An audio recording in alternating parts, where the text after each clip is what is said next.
Hello, hello, you beautiful soul, and welcome back to the Unapologetic You podcast. Of course, still with me, Kiana van Deurse, your host, but also your coach in sexual authenticity, liberation, and empowerment. Because that is exactly what we do here, isn't it? We are here to break free. And I am so excited to guide you a little bit more on this journey. Last week's episode that got delayed a little bit was pretty intense, was on shame, and was also where we started talking a little bit already about, what's coming up. And this is also where it gets real. Yeah, this is where it gets so real because obviously I'm talking about it to you and we are creating this together. And I'm creating this because my community, you beautiful people, you have requested it, and I am so excited to make this real, not in a very dramatic or super loud way, no, but in a very honest way, yeah. Because if you have been following along this week, and over the last couple of weeks in general, then you probably have seen the patterns, yeah. You have felt the truth of what's been coming up, even if you didn't fully want to name it yet. And now in this moment, we are at that point where you cannot really pretend that you cannot see it anymore, or that you don't see it, or where you try to avoid it. Because something has already been revealed to you. And once something is revealed, you don't get to fully go back to how you were seeing yourself before. And that's what changes things. Because you feel it. You feel that little change. You feel that itch or that ick. Yeah. And that is exactly what changes things. And that doesn't happen externally first. No. It starts internally. So everything that I've been sharing over the last weeks, whether that was on Instagram, whether that was in my emails, maybe on other platforms like TikTok or also YouTube, and even here on this podcast, yeah. Together we have been building towards one thing. Towards one thing which is called awareness. But it's not that kind of awareness that just feels super light or just a little bit interesting. No. It's not the kind where you can think, oh, well, that is something that I will reflect on later. Or that you just, put on your nightstand somewhere and forget about it. No, it's not. It's just not that. This is so much bigger. This is the kind of awareness that starts to rearrange how you see yourself. Sounds a little bit weird maybe, but it really is a kind of awareness that starts quietly. You feel it. You feel it somewhere. It starts in your body. It starts internally, yeah? And slowly, you start noticing where you have been holding back. Not necessarily in super big, obvious, life-changing, crazy ways. No, but in small, consistent ways. Try to think back about the conversations where you didn't fully say what you meant. Or, for example, in moments where you felt something super strong, but you did decide to soften it before you expressed it, before you spoke your half-truth. Let's call it a half-truth. Yeah? You have noticed it in the way that you edit yourself before you're even in front of another person. And maybe, even more importantly, in the way how you've learned to disconnect from what you feel before it becomes inconvenient. And that's where I really want you to be honest, and also honest with myself, because that kind of awareness, oh God, it can feel uncomfortable because it just doesn't let you stay unconscious anymore, right? It really pushes you to change something. It's not something that you can put to the side because it's just constantly present. It does not let you pretend that you don't see it. And once you then see it, you also start realizing how much of your life that you're currently living has been shaped by what you were not acknowledging. It doesn't do that dramatically, not at all. It's just super, super, super subtle. And this is the point that many people miss, because awareness is not passive. Awareness changes you. Even if you don't immediately act on it, but it's just simply because there's a part of you that knows. And that knowing, that doesn't disappear just because you delay action. No. It stays and it builds and it starts to create tension. It starts to create this discrepancy between where you currently are and where you want to be. Because one part of you continues operating the way it always has, while another part of you is now away to something totally different. And that gap, the discrepancy between what you now know and how you live, that is where the discomfort comes in. That's where the frustration comes in, like where the second thoughts come in. It's also where your self-judgment can quietly start to grow.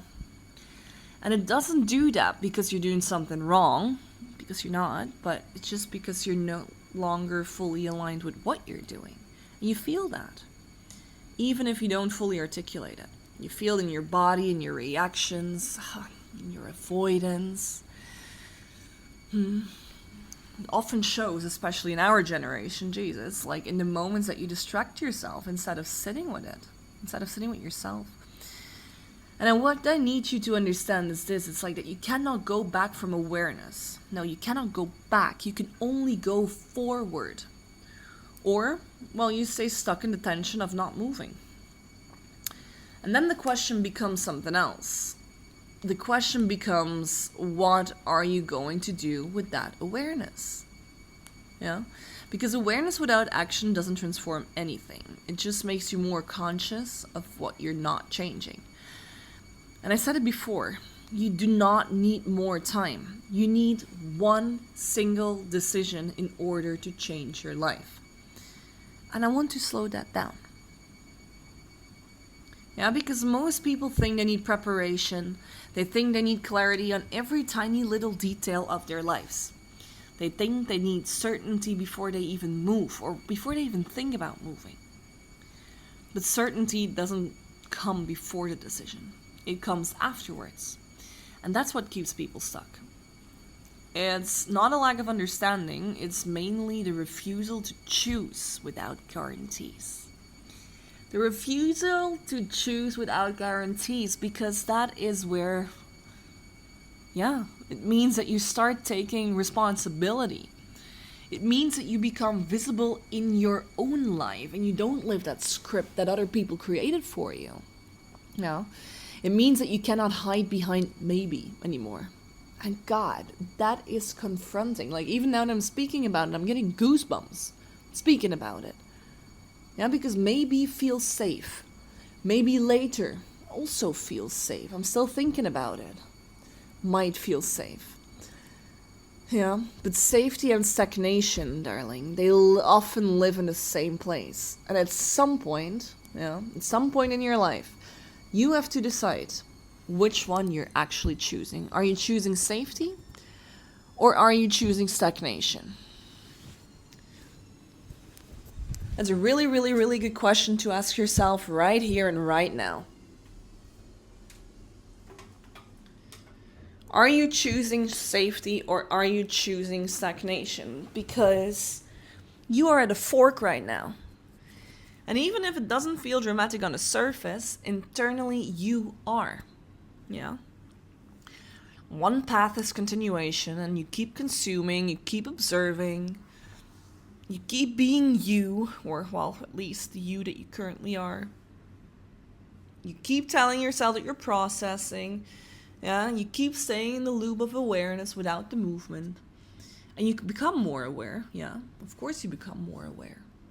But you do not become more free. And then you've got the other path of the fork, which is called embodiment. Yeah, you step into what you already see. You stop negotiating with yourself. You stop negotiating yourself down. You stop delaying what you already know is true. And yeah, absolutely, that path comes with discomfort. Because it asks you to be honest. It asks you to be seen. It asks you to stop abandoning yourself in small, socially acceptable ways. Yeah. But that's also the path where something shifts. And not because everything becomes easy all of a sudden. No. But simply because you stop splitting yourself in two. In the version who you currently are and the version of who you want to be.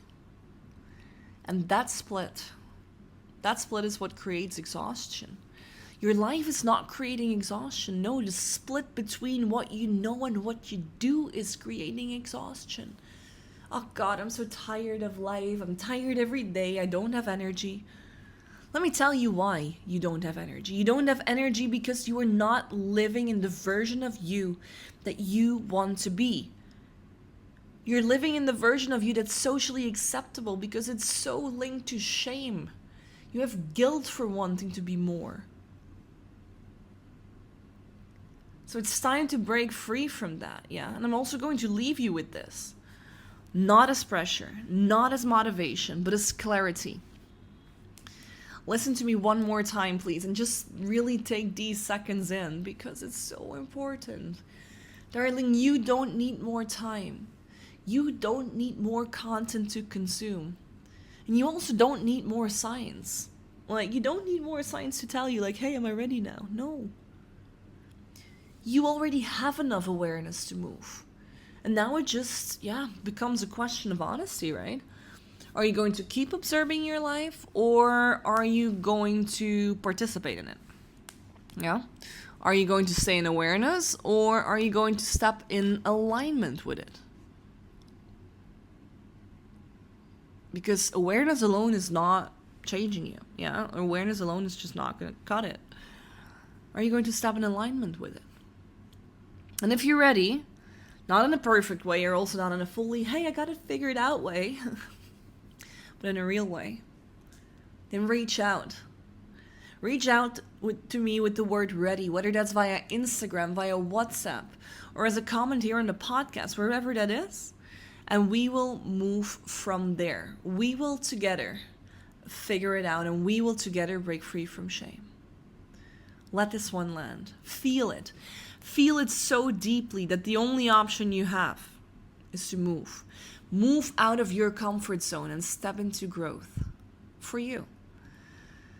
For the version of you that you always wanted to be. Yeah. For the unapologetic you. The unapologetic you. Thank you for being here, and I'll talk to you soon.